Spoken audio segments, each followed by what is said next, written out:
जातहीनम् पंचमतवो देवावितं नमस्ते जस धम्मे सयामनो।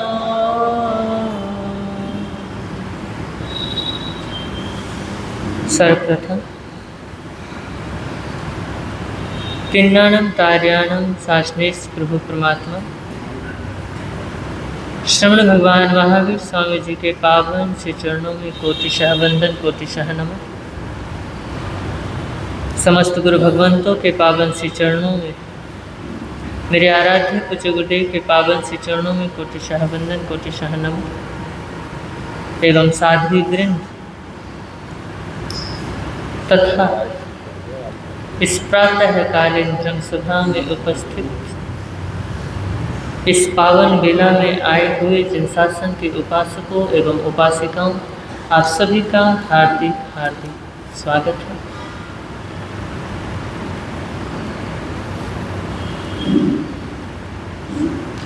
कल के दिन अरिहंत परमात्मा श्रमण भगवान महावीर स्वामी की अंतिम वाणी श्रीमद् उत्तराधन श्रुतदेव भगवान की आराधना कल प्रारंभ हुई थी। आज द्वितीय दिवस श्रुतदेव की आराधना करने का सौभाग्य हमें प्राप्त हुआ और ये 27 दिवसीय जो अनुष्ठान है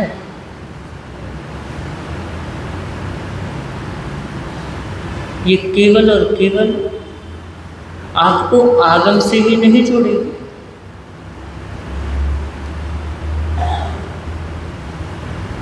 आगम के बहाने आपको आपकी आत्मा से भी जोड़ेगा।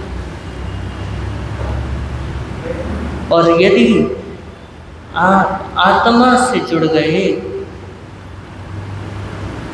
तो आप अपने परमात्मा से भी जुड़ जाओगे। और प्रभु महावीर से अगर आप जुड़ गए, प्रभु महावीर से अगर आपने मानसिक संबंध बना लिया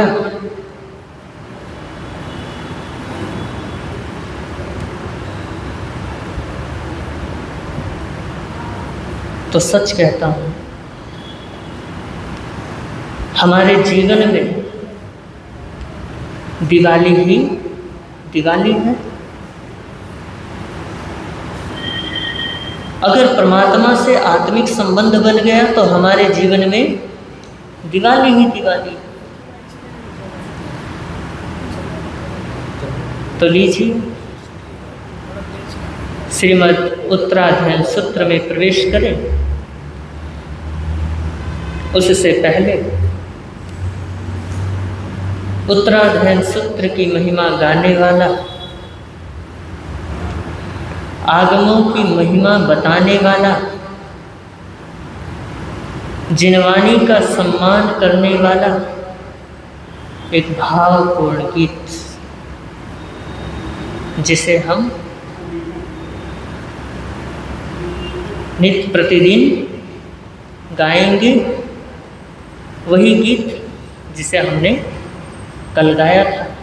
तो जुड़िए और समझिए और हो सके तो साथ में गाइएगा।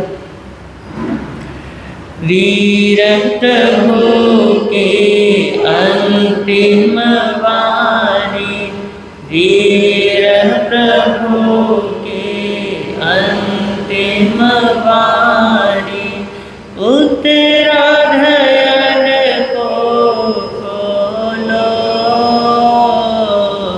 जय जिनवाणी बोलो, जय जिनवाणी बोलो। उत्तराधन में गुंजित होती, उत्तराधन में गुंजित होती, प्रभु शिक्षा अपना लो। जय जिनवाणी बोलो, जय जिनवाणी। मंगलकारी भव भयहारी, जिनवाणी है शरणा। जिसके आराधन से निश्चित ही मिटता जन्म मरना।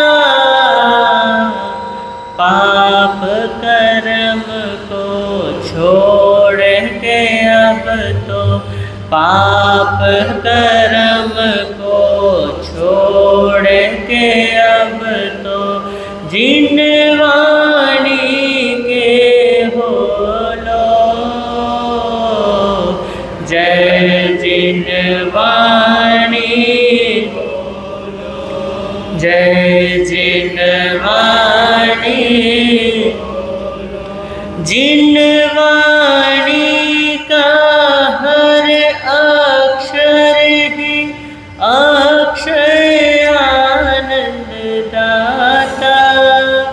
शब्द शब्द में सत्य धर्म का संदेशा मिल जाता। हर वाक्यों में वैराग्य के, हर वाक्यों में वैराग्य की गूंज हृदय में ढालो। जय जिनवाणी बोलो, जय जिनवाणी बोलो। वीर प्रभु की अंतिम वाणी, उत्तरायण को खोलो। जय जिनवाणी बोलो, जय जिनवाणी। छलक रही है हर एक पद में तीर्थंकर की करुणा।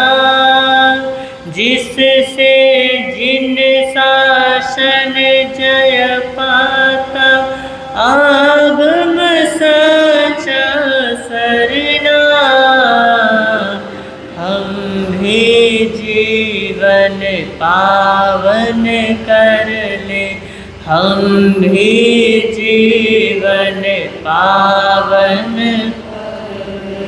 इधर उधर मत डोलो। जय जिनवाणी बोलो, जय जिनवाणी।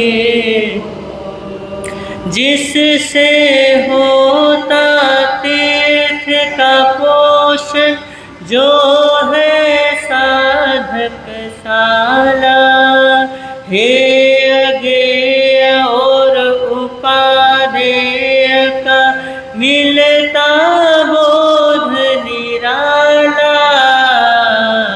महावीर की श्रेष्ठ निशानी, महावीर की श्रेष्ठ निशानी।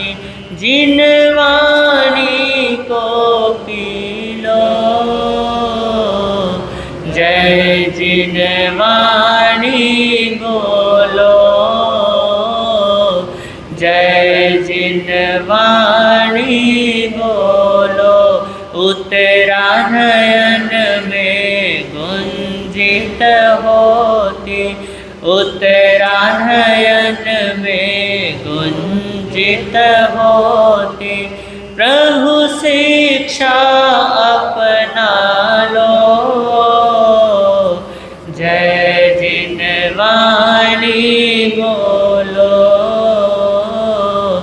जय जिनवाणी बोलो, वीर प्रभु की अंतिम वाणी, वीर प्रभु की अंतिम वाणी, उत्तरायण को खोलो, जय जिनवाणी बोलो, जय जिनवाणी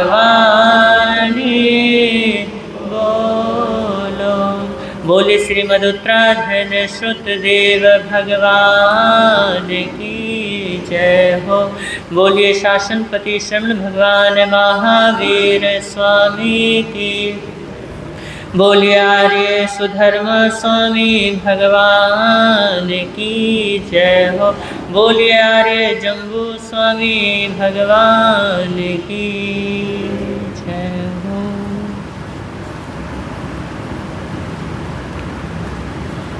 द्वितीय अध्ययन परिशः प्रविभक्ति।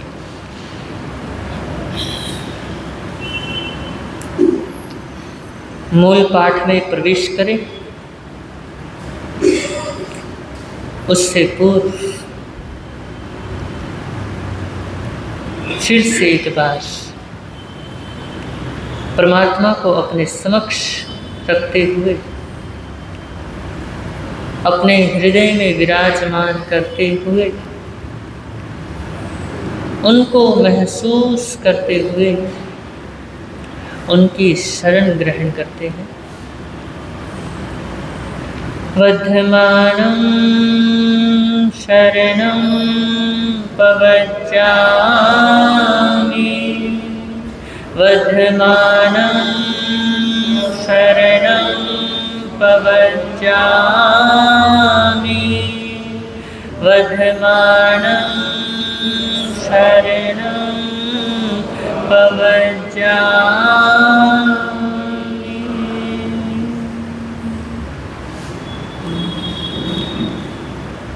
सूयं मे आवसं तेनं भगवया एव मखायं, इह खलु भाविसं परिसः सम्नेनं भगवया महावीरेनं कासवेनं पवेया। जे भिक्षु सोचा नच्चा जिच्चा अभिभूय भिखाय रियाए, परिवयं तो पुट्ठो न विनिहनिच्या। कैले खलु ते भाविसं परिसः सम्नेनं भगवया महावीरेनं कासवेनं पवेया। जे भिक्षु सोचा नच्चा जिच्चा अभिभूय भिखाय रियाए, परिवयं तो पुट्ठो न विनिहनिच्या। इमे खलु ते भाविसं परिसः सम्नेनं भगवया महावीरेनं कासवेनं पवेया। जे भिक्षु सोचा नच्चा जिच्चा अभिभूय भिखाय रियाए, परिवयं तो पुट्ठो न विनिहनिच्या तंजाः। दिगिंछा परिसहे पिवासा परिसहे, सीय परिसहे, उषिण परिसहे, दंसमसय परिसहे, अचेल परिसहे, अरय परिसहे, इत्थि परिसहे, चर्या परिसहे, निसिहिया परिसहे, सेजा परिसहे, अक्कोस परिसहे, वह परिसहे, जैना परिसहे, अलाभ परिसहे, रो परिसहे, तनफास परिसहे, जल परिसहे, सकार पुरकार परिसहे, पन्ना परिसहे, अन्नान परिसहे, दंसन परिसहे। परिसाहनं पविभक्ति कासवेनं पवेया, तंभे उदाहरिष्यामि आलोको विंसुनः मे। दिगिंछा परि गले है तवसि भिक्षु थामवं, न छिंदे न छिंदाव, न पये न पयावये।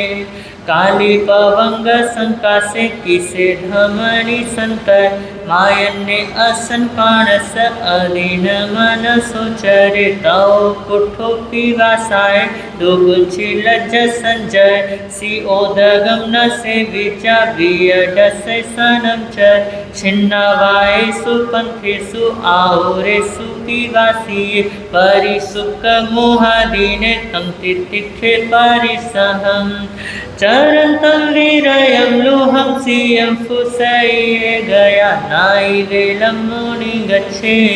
शोचानं जीर्ण शासनं न मे निवारणम् अथि छवितानं न विजये अहं तो अग्निं सेवामि भिक्षु न चिन्ताय उसेन पर्यावेणं परिदाहेन तज्जिये हिंसु वा पर्यावेणं सायं नो परिदेवय पुनः तत्तो विहाविसेनानं नो विपथय गायं नो परिसिञ्चे जनविजय अपयं पुट्ठो यद संवसेहिं समरे वा महामुनि नागो संगामसि सेवा सुरो अविहने परं न संतसे न वारे जमनं पिन कौसय उवे है न हने पान भोजन्तो मनसायं सोनिं परिजुन्ने हिं वथे हिं होखा मिट्टी अचेलय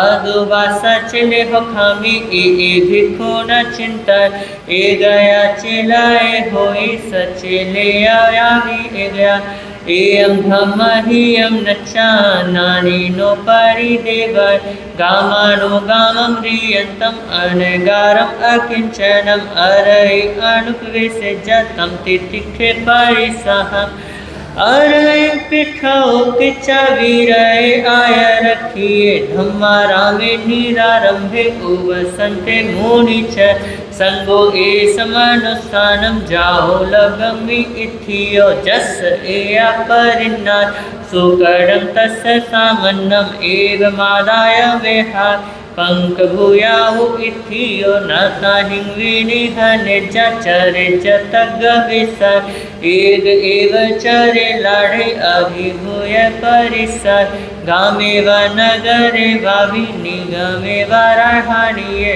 असमानो चरे भिक्षु नेव कुज परिग असंसतो गिहथेहि अनिय परिवय सुसाने सुन्न गारे वा रुख मूले वा एग अकुकुए निसी जानन वितासाए अपरम तथ से चिठ मानस उव सका विधार शंका भियो न गच्छे जा उठिता अन्न मस उच्चा वयाहि से जाहि तब से भिक्षु थामवम नाई गेलम विहने जा पावदिति विहनय पैरिकुवसयं लद्धुं कल्याणम् अदुपावयं किमे गराय करिसै एवं तथ हि असय अपो से जा करे भिक्षु न तेसिं परि संजय सरिसो होई बालाणं तमहा भिक्षु न संजय सोचानं सरोसा भाषा दारुणा गाम कंटगा तुसिलियो उवे है जनताओ मनसि करे ताओ हाओ न संजले भिक्षु मनं पिन पाओसर तितिखं परमं नचा भिक्षु धम्मं समाय समानं संजयं दन्तं हनिज कोई कथय नथि जीवस न सुति एवं पेह च संजय दुःकरं खलु भो निचा अनगारस भिक्षुनो सर्वं से जायं होई नथिं किंचि अजायं गोयरग पविठस पाणिनो सुपसारय सेयो अगार वासुति भिक्षु न चिंत पारि सुभास में से जा भोयणे पारि निठिये लद्धे पिंड अलद्धे वा नानु तपे ज पंडिये अजे वाहम न लभामि अविलाभो सुएसी जो एवं परि संचिखे अलाभो तम न तजर नचा उप इयं दुखं वेयनाय दुहठिये अधिनो ठावाय पन पुट्ठो तथ हि असर ते गिच्छं नाभिनन्दिज संचिखत गविषय एवं पु तस सामन्नं जम्न कुजन कारवे अचेल गसलु हस संजयस तवसिनो तने सुसय मानस उजागाय आयवसनि वा एन औलाहवै गण एवं नच्छन सेवन्ति तन्तुजं तन तज्जिया किलिन्न गाये में हावी पंकेन वरायन घिंसुवा परियावेणं सायं नो परिदेव वेजनिजरापे हि आयरियं नमनुत्तरं जाव शरीरभेयुत्ते जलं कायेन धार अभिवायनमभुट्ठानं सामे कुजानिमन्त जेताई पढ़ी से बनती नति सिंपी हाय मोर अणुकसाई अपिछे अन्नाए सी अलोलुए रसे सोनानु गिच्छे जा नानु तप्पे जपन्नवम से नूनमये कुवम कम्मानान फलाकर जेना हन्ना भी जानामि पुट्ठो के नाई कन्हुई अह पछा ओए जंती कम्मानान फलाकर उव मस्सासी अपाणम नच्चा कम्म विवागय निरठ गम्मी वीरहो में मुनाहो सुसंभु जो सखम ना भी जानामि धम्मम कल्याण पाव तवो वाहन मादाय पड़िमं पड़िवज एवं विहराओ में छाऊं मम नथनियठ नथि नूनम परे लोए इद्धि वाविता वसीनो अरुवा वंचियो मित देखो न चिंता अहो जिना अति जिना अदुवि भविष्य मौसम ते एवं महसु देखो न चिंता परिसाहस विकास वेन पवे जे भिक्खो न विहन जा पुट्ठो के नई कन होई जे भिक्खो न विहन जा पुट्ठो के नई कन होई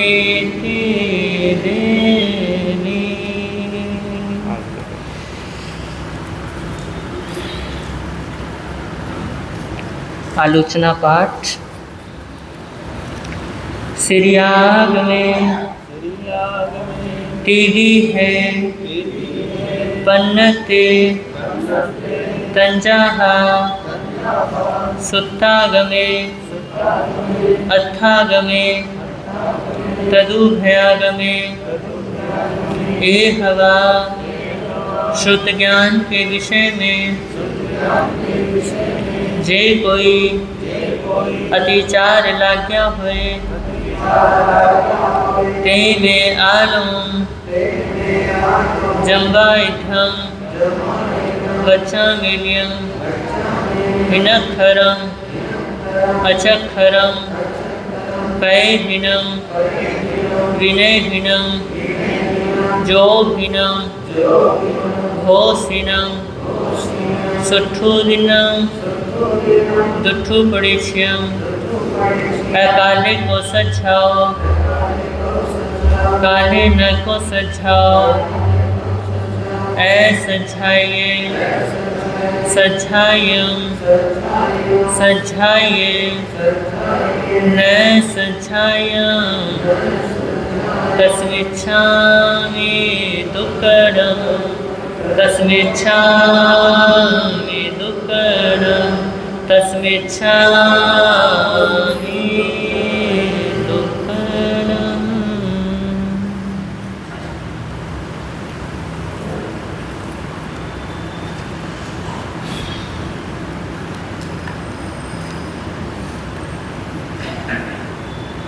द्वितीय अध्ययन परिसह प्रविभक्ति।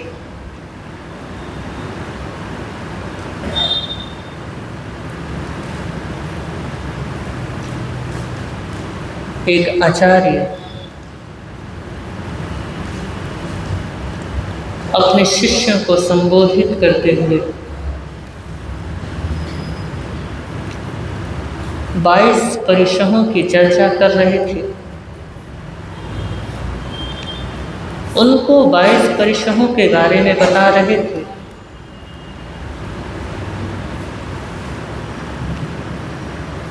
उनको कह रहे थे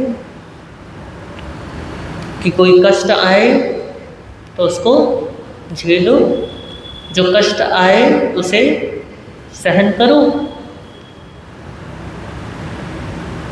तो उसमें से एक शिष्य बुद्धिमान था, खड़ा हुआ आचार्य से प्रश्न करता है, सवाल करता है, पूछता है कि भगवान, अभी तक तो हमें यही पता चला है कि जो धर्म आराधना है वो किसके लिए है? वो आनंद, शक्ति, ज्ञान के लिए है, क्योंकि हमारी आत्मा में अनंत ज्ञान है, अनंत दर्शन है, अनंत शक्ति है, अनंत आनंद है। तो ऐसा कैसे हो सकता है कि कष्ट को झेल करके आनंद को पाया जाए, अज्ञान से ज्ञान को पाया जाए? ऐसा हो ही नहीं सकता कि कष्ट को झेल लो तो आनंद मिल जाएगा। प्रश्न बड़ा महत्वपूर्ण है।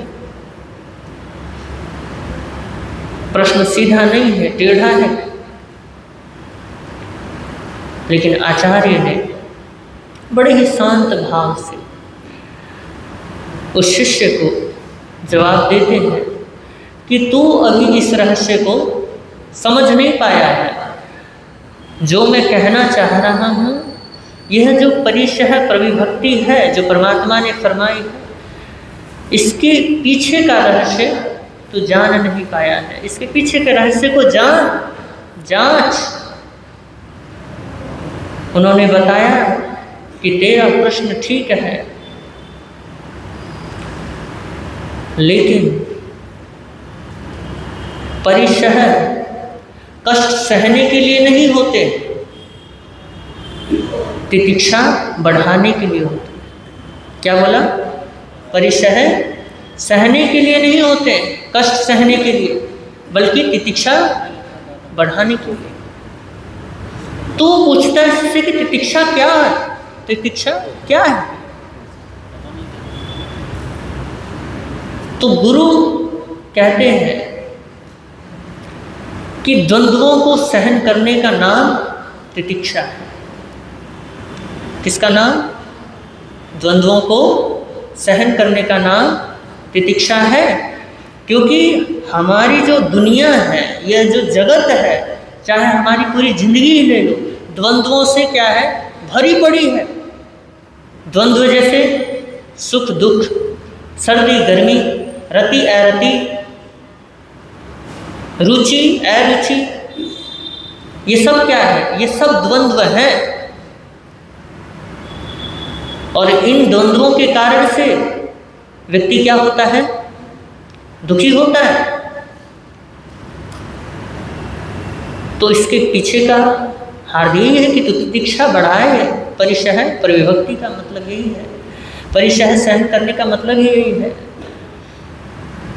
तो वो कहने लगा कि गुरु महाराज, आप क्या बात करते हो?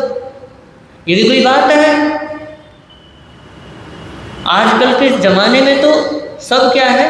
सब सार्थक है। सारे बुद्धिमान जीव हैं, मनुष्य बुद्धिमान है, वो क्या कर लेता है? रास्ता निकाल लेता है अपने सुख के। अगर सर्दी लग रही है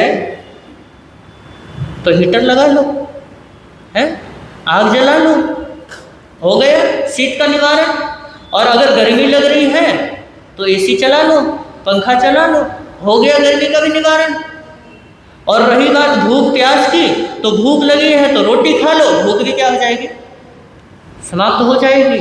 और रही बात प्यास की, पानी पी लो, प्यास भी क्या हो जाएगी? प्यास भी बुझ जाएगी। इसमें कौन सी बड़ी बात है?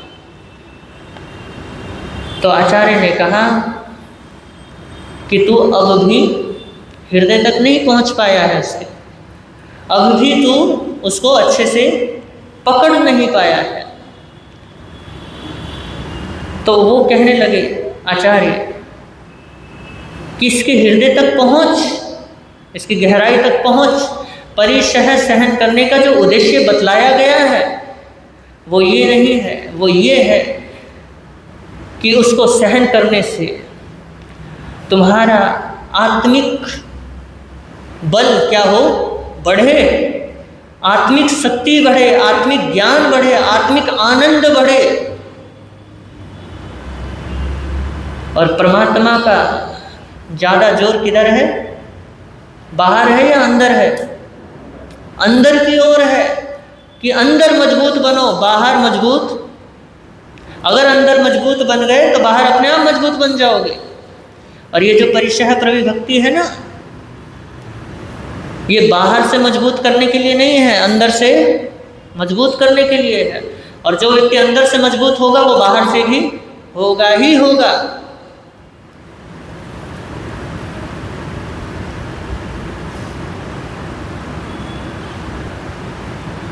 तो आचार्य कहने लगे उसको कि ये है इसका उद्देश्य, कि तुम अंदर से क्या हो जाओ, मजबूत हो जाओ।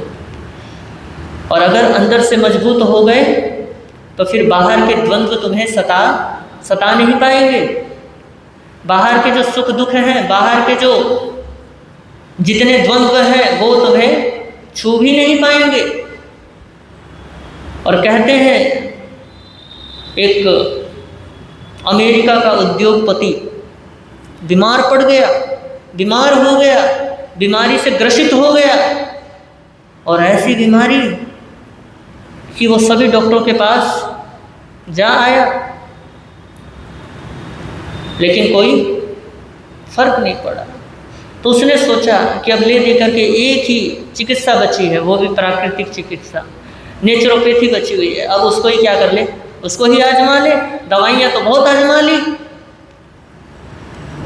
और वो पहुंच गया, कहने लगा कि मुझे ऐसी ऐसी बीमारी है। और उसने, उस चिकित्सक ने उसको क्या किया, अच्छे से स्कैन किया, देखा, जांचा, और उसके बाद कहा कि भैया जो तुम्हारी बीमारी है ना उसका निवारण तो है। बोला अच्छा? बोला हाँ, तेरे को 3 घंटे पानी में, गर्म पानी में रहना पड़ेगा। बोले हैं 3 घंटे गर्म पानी में?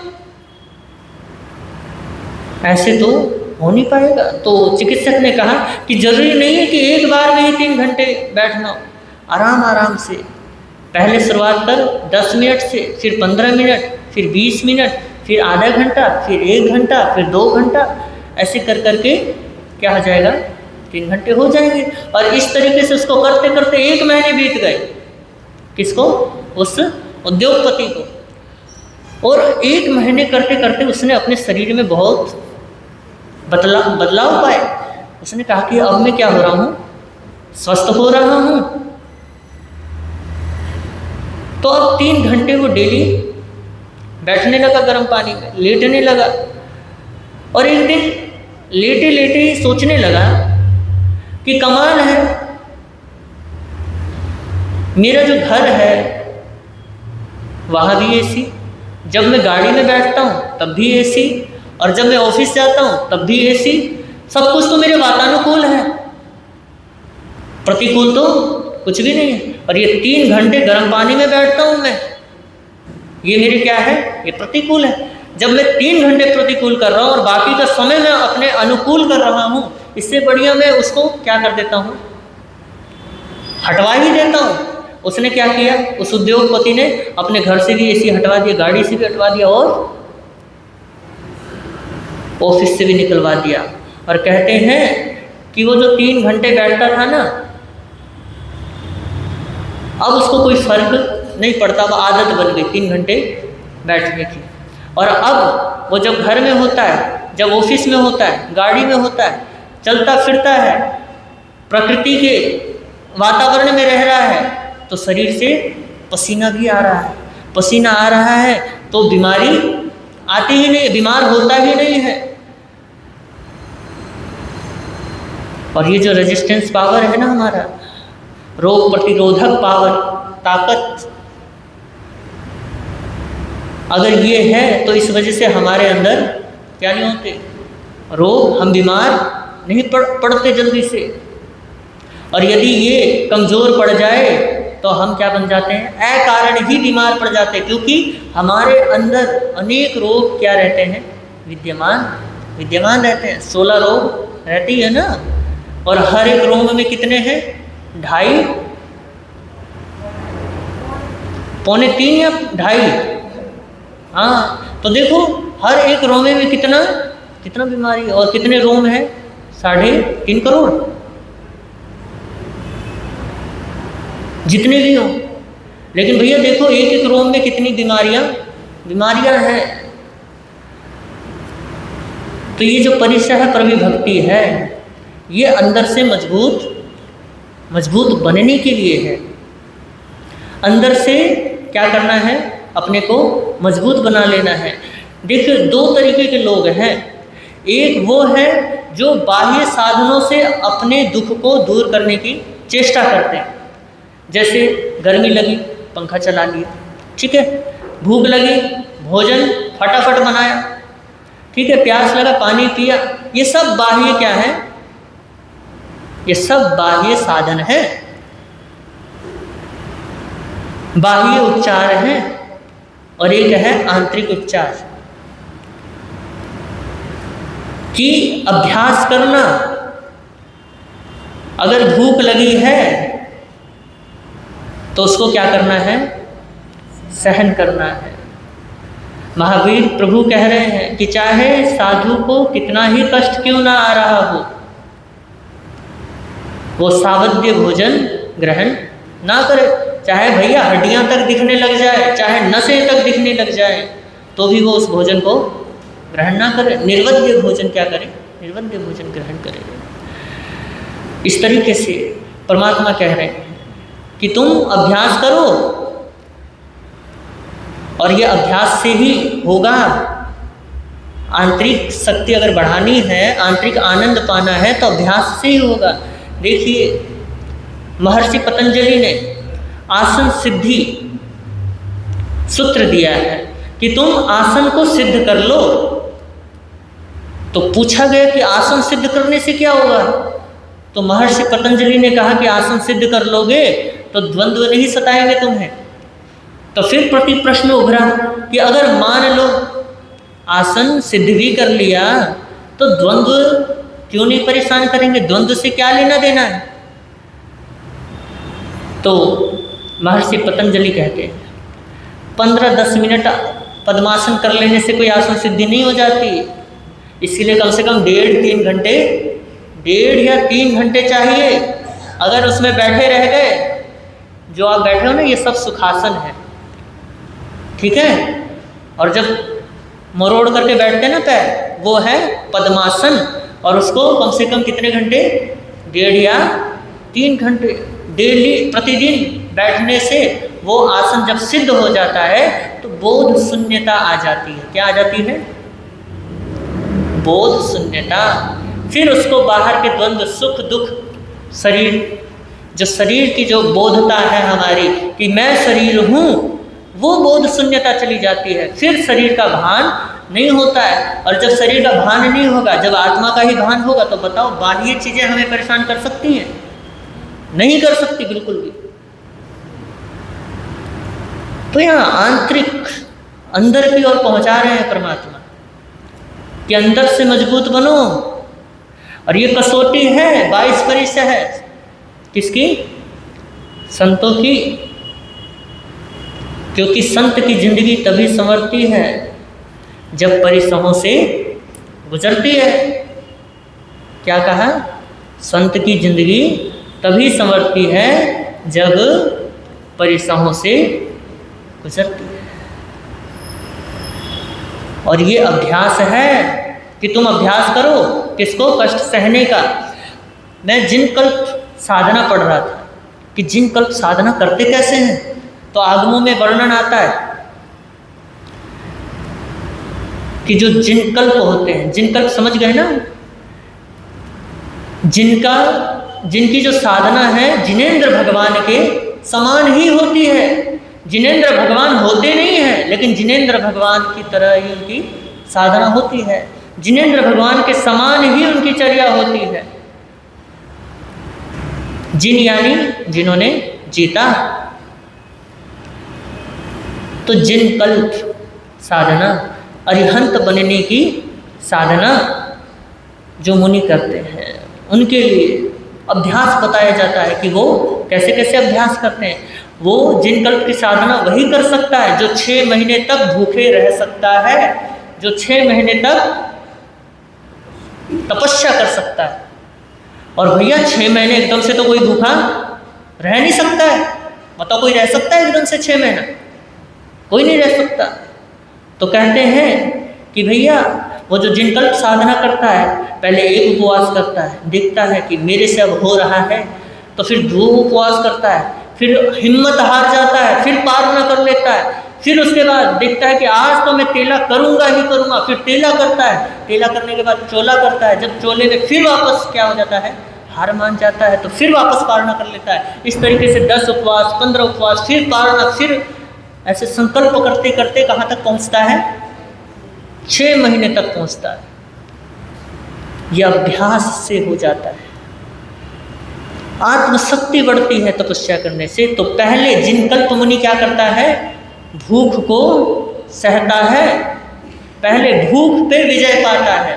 फिर उसके बाद द्वितीय बात आती है कि वो फिर भय को जीते।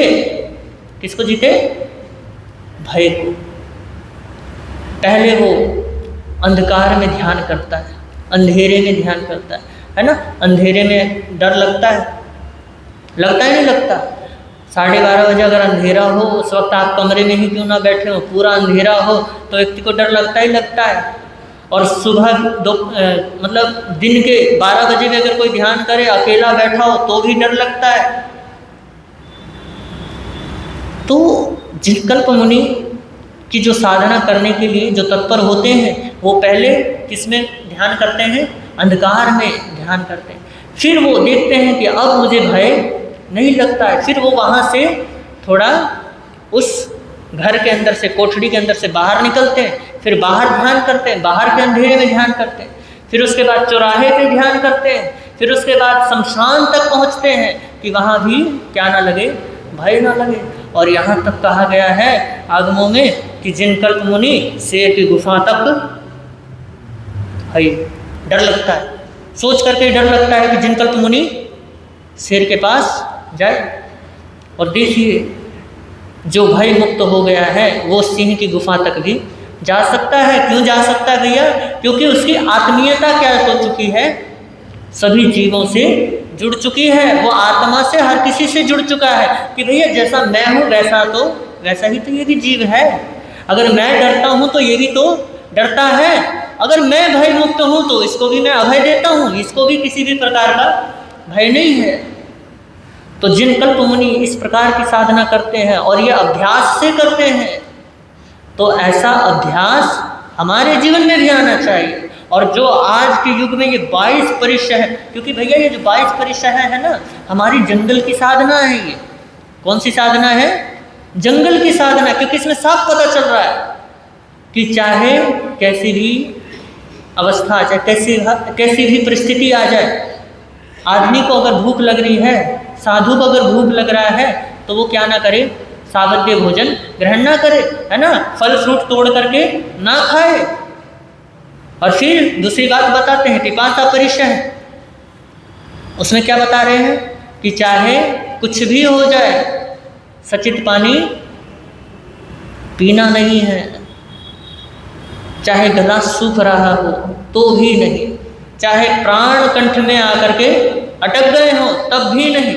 और ये जो साधना है वही कर सकते हैं जिनकी आत्मिक शक्ति बहुत ज़्यादा हो, विल पावर ज़्यादा हो। और इसके लिए विल पावर बढ़ाने के लिए क्या चाहिए? अभ्यास चाहिए। अभ्यास के बिना विल पावर बढ़ नहीं सकती है। तो फिर दूसरा परिश्रय है शीत परिश्रय है, ठंड लगना, है ना? ठंड चाहे कितना भी लगे, ये ना सोचे कि हे भगवान मैं ठंड में मर गया, मुझे कोई कंबल ला करके दे दो। अरे ये गृहस्थी कब मरेंगे मेरे पास आकर के, साता तो पूछ लो भैया कि मैं ठंड में मर रहा हूँ, मुझे कंबल दे दो। ऐसा भी साधु ना सोचे, बल्कि उस ठंड को सहन करे। मैंने गुरुदेव श्री सतीश मुनि जी महाराज साहब, जो हमारे गुरुदेव के गुरुदेव थे, उनको मैंने देखा सर्दी में वो सिर्फ और सिर्फ ये सूती ये चद्दर ओढ़ के बैठे रहते थे सर्द में। ठंडी, हिमाचल की ठंडी, मतलब वहाँ पे जब मैं गुरुदेव के पास बेंगलोर से आया था तो मैंने अंदर टी शर्ट के ऊपर एक और टी शर्ट, उसके ऊपर इनर के ऊपर एक कोट पहन करके, फिर उसके बाद गुरुदेव के पास सामने ही बिस्तर लगा लिया मैंने। मैंने कहा गुरुदेव आपके पास ही सोऊंगा मैं यहाँ लगा कर। गुरुदेव ने कहा कि सो जा, तो गद्दा लगा लिया मोटा सा, और उसके बाद वहाँ लेट गया और मैं 2 रजाई ले आया, मोटे मोटे, इतने मोटे मोटे, वैरागी रूप में। तो फिर ले आया, गुरुदेव ने कहा कि कमाल है, तुझे इतनी ठंडी लग रही है। और गुरुदेव पतला सा कंबल लेकर के रात को अगर सोते भी थे तो पतला सा कंबल लेकर के सोते थे, और मैं 2 मोटी मोटी रजाइयाँ ले। तो गुरुदेव ने मेरे को उस वक्त स्थूली भद्र की कथा सुनाई। तो फिर मैंने कहा गुरुदेव ठीक है। फिर मैंने वो कंबल हटा दिया, फिर वो जो पहन रखे थे, गुरुदेव ने कहा जितना तू सहेगा उतना तेरे लिए अच्छा होगा, फिर तेरे को सर्द ज़्यादा नहीं सता पाएगी, जितना तू अपने आप को ढकेगा उतनी ही ठंडी तुझे सताती चली जाएगी।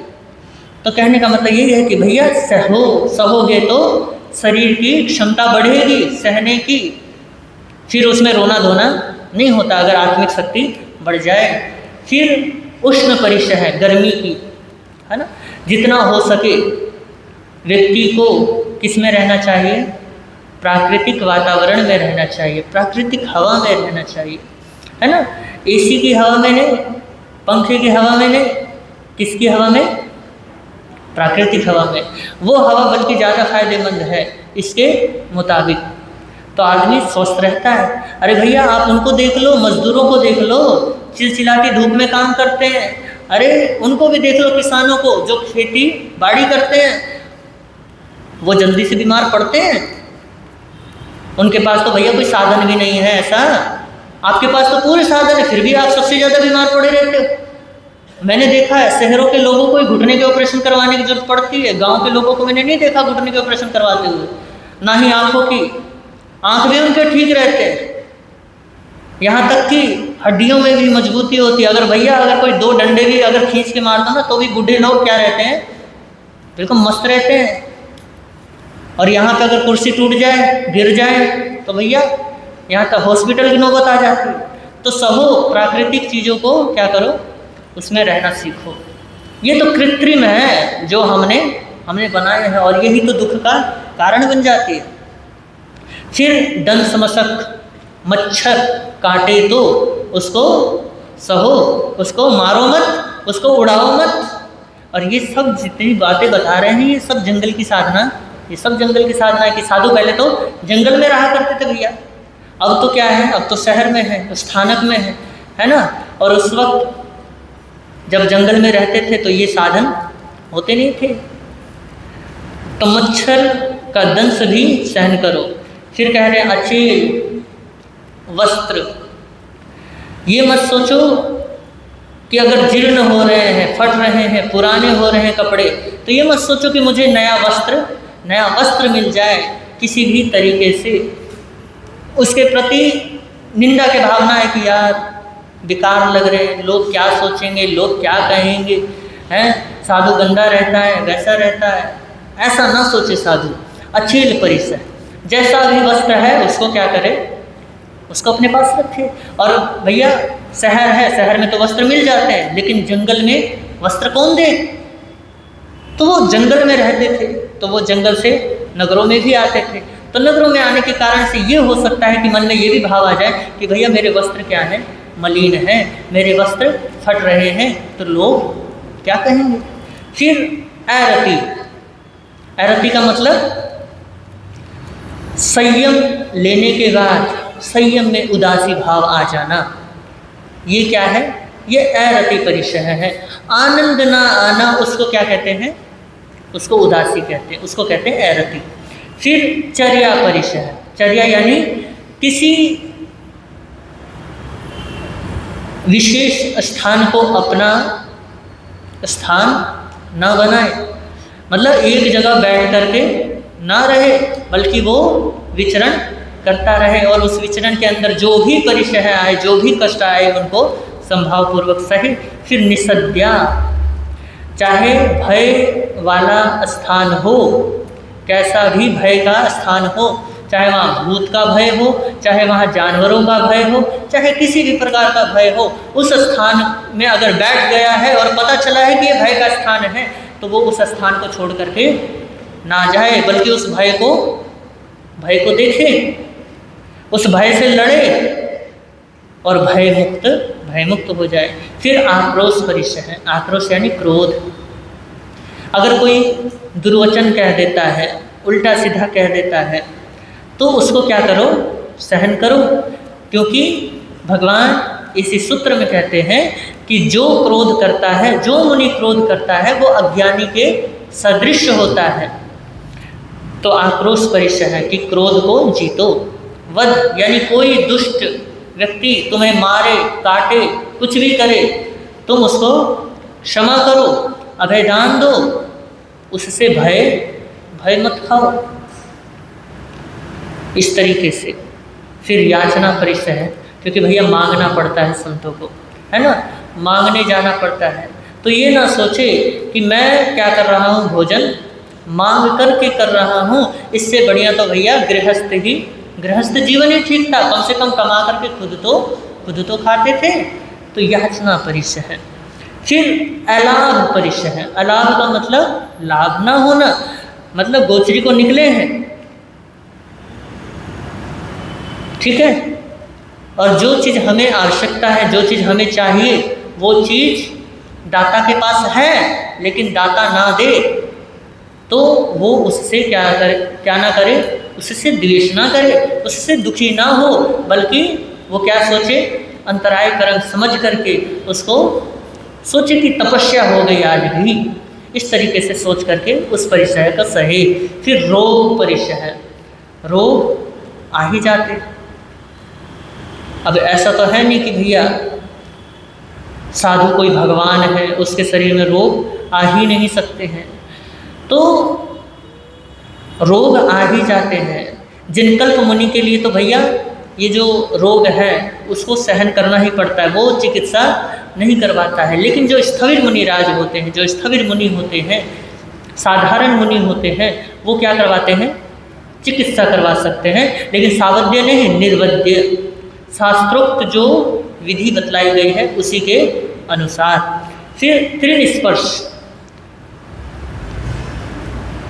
जब साधु जंगल में होते थे तो वो तिनकों को इकट्ठा कर करके अपना बिस्तर बनाते थे, फिर वहाँ पे सोते थे, और वो जो तृण स्पर्श होता था, जब साधु सोते थे तो वो तृण क्या होते थे, शरीर को चुभते थे, और कई बार वो तृण चुभते थे तो कष्ट भी होता था, और कई बार कट भी, कभी तृण छू करके देखा है, कट भी पड़ जाते हैं, जलन भी होता है। तो उस कष्ट को क्या करें, संभाव पूर्वक सहे। और जंगल में तो तृण वगैरह ही मिलते हैं। आज भी दिगंबर मुनिराज कई ऐसे हैं जो क्या करते हैं, तृण के बिस्तर पे ही सोते हैं। तो फिर मल परिचय है, जल परिचय है ना। जल मतलब शरीर का मैल, पसीना आना, मैल फिर क्या करता है, काटता है, शरीर में खुजली होती है, तो क्या करे, उसको भी सहन करे। ये नहीं कि एकदम से सोचे कि चलो भैया अब मैं क्या कर देता हूँ, नहा लेता हूँ, ये सहन नहीं हो रहा है। तो जल परिचय है, मल परिचय है को भी क्या करे, सहन करे। फिर आता है अज्ञान परिचय है। अज्ञान परिचय मतलब समझ गए, अज्ञान परिचय बड़ा खतरनाक होता है। जिस व्यक्ति के जीवन में अज्ञान है वो व्यक्ति बड़ा खतरनाक है। 4 लाख दर्शन जीता है वो पूरा। वो कहता है कि मैंने ना स्वर्ग देखा, ना नरक देखा, ना ही देव देखे, ना ही तीर्थंकर देखे, और ये जो वाणी में कही गई है इनमें से तो कोई भी चीज़ मैंने नहीं देखी। तो मैं अगर दीक्षा ले चुका हूँ तो मैं क्या हुआ हूँ, ठगा गया हूँ, मेरे को धोखा मिला है। इस प्रकार से अगर जिसके पास अज्ञान आ जाए, शंका हो जाए, जिनवाणी के प्रति अगर शंका हो जाए, तो व्यक्ति उसको क्या करे, अपने बड़ों से निवारण करे। अगर शंका भी हो जाए तो अपने श्रद्धा को खंडित होने ना दे। अगर हो गई खंडित श्रद्धा तो भैया फिर तो बेड़ा गर्क है। तो फिर अज्ञान परिचय भी आए तो क्या करे, उसको सहन करे। फिर प्रज्ञा परिचय है। प्रज्ञा परिचय समझते हो, कि कोई सवाल पूछ ले साधु से और साधु से सवाल पूछने के बाद साधु उसका जवाब ना दे पाए, तो साधु इस पे ग्लानि भाव ना लाए कि भैया मैं जवाब नहीं दे पाया, क्योंकि भैया सबकी स्मृति एक जैसी नहीं होती है, सबकी स्मृति एक जैसी नहीं होती है। तो वो सोचे कि कुछ अंतराय कर्म है जिस वजह से मेरे अंदर प्रज्ञा नहीं है, तो उस अंतराय कर्म को क्या करते, उस अंतराय कर्म को सोच करके प्रज्ञा परिचय को सहन करे। तो इसी प्रकार अदर्शन परिचय और पुरस्कार परिचय, सत्कार परिचय, स्त्री परिचय, ये आप इस अध्ययन के माध्यम से समझ ही सकते हो। स्त्री परिचय है साधु के लिए और पुरुष परिचय है स्त्री के लिए, अपोजिट समझ लो, क्योंकि परमात्मा ने इसमें स्त्री परिचय कहा है तो साधु के निमित्त कहा है ना। और इस अगर साध्वी के लिए है तो पुरुष परिचय है, और सत्कार पुरस्कार परिचय है तो होता ही होता है। आप बोलोगे कि कमाल है, सत्कार में भी परिचय होता है। हाँ जरूर होता है, क्योंकि भैया इससे तुम दुख ही पाते हो। दुख कैसे पाते हो? अगर कोई तुम्हारी प्रशंसा कर दे तो तुम क्या हो जाते हो, सुख से फूल जाते हो, और जब सुख से फूल जाते हो तो अहंकार आ जाता है, और अहंकार क्या देता है, दुख ही तो देता है। और फिर उस अहंकार के कारण अगर कोई फिर आपकी प्रशंसा ना करे, आपको इग्नोर कर दे, आपकी उपेक्षा कर दे, तो फिर आपके अंदर अपेक्षा होती है ना कि सम्मान दे, मुझे सम्मान दे, मेरी इम्पोर्टेंस ज़्यादा हो।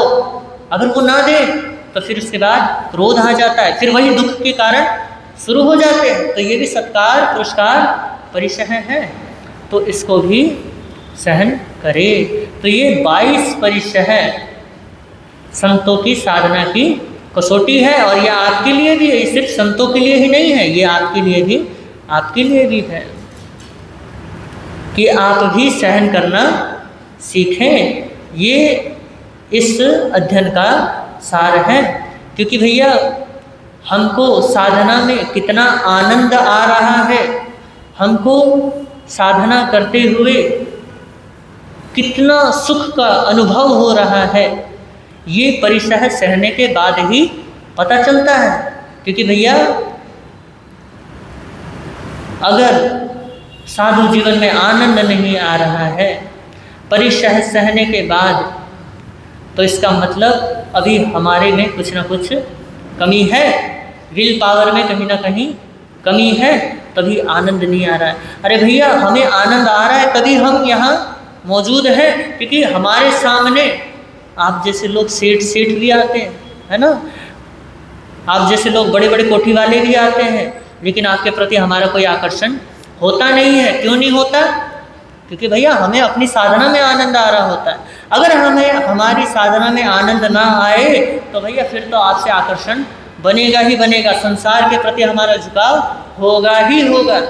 और अगर इसमें आनंद आ रहा है तो संसार तो क्या लगता है, बोलो, संसार से विरक्त रहते हैं, वैराग्य भाव रहता है। तो आत्मा के अंदर पहुंचाने का जो विधि है वो 22 परिचय है कि तुम क्या करते चले जाओ, सहते चले जाओ, तो फिर तुम्हें बाहर के द्वंद्व सता नहीं पाएंगे। ये 22 परिचयों का वर्णन हुआ और ये द्वितीय अध्ययन संपूर्ण हुआ। तो इस अध्ययन को अगर अच्छे से समझना हो तो आप इसका स्वयं भी अध्ययन करें। तो एक बार गीतिका में प्रवेश कर जाते हैं, समय ज़्यादा हो गया। 22 परिचय वीर कहते भिक्षु उनको जान ले, आराधना के मार्ग में यदि आए तो स्वीकार ले। मार्गच्युत न हो कभी भी कष्ट के दुर्भाव से, सहन समता से करे वो कर्म क्षय के भाव से। समता सहन समता से करे वो कर्म क्षय के भाव से। वीर प्रभु के अंतिम वाणी सुन लो और सुना लो, जीवन धन्य बना लो, जीवन धन्य बना लो।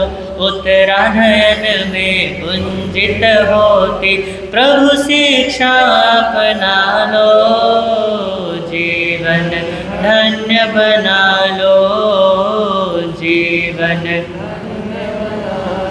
निर्ग्रंथ प्रवचन में प्रभु ने जो परिशह बतलाए, जिन्हें जान करके भिक्षु संयम से न घबराए, बार बार उनसे परिचित हो अविचल भाव जगा लो, जीवन धन्य बना लो, जीवन।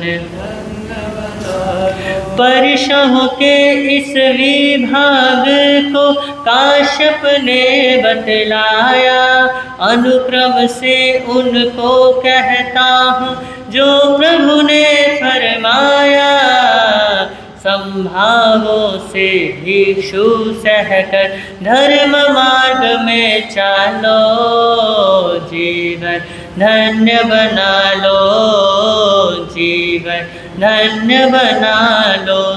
दुख सहने को परिशह सारे वीर प्रभु ने बतलाए, मिले कभी तो भिक्षु उनसे नहीं पराभव पाए, परिशह जयी बन सब भिक्षु, परिशह जयी बन सब भिक्षु, साधु धर्म निभा लो, जीवन धन्य बना लो, जीवन धन्य बना लो। वीर प्रभु की अंतिम वाणी, वीर प्रभु की अंतिम वाणी, उत्तरायण को खोलो, जय जिनवाणी बोलो, जय जिनवाणी बोलो। बोलिए श्रीमद् उत्तरायण श्रुतदेव भगवान की जय हो। बोलिए श्रवण भगवान महावीर स्वामी की जय हो। बोलिए आर्य सुधर्मा स्वामी भगवान की जय हो। बोलिए आर्य जम्बू स्वामी भगवान की जय हो। अगर आगम विरुद्ध कुछ कहा गया हो तो तस्मै क्षामि दुक्कडम। और आप सभी ने मुझे बड़े प्रेम के साथ सुना, इसके लिए बहुत बहुत अनुग्रहित हूँ। आज का आयंगिल 164 नंबर रवि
करना सुख करना मंगल करना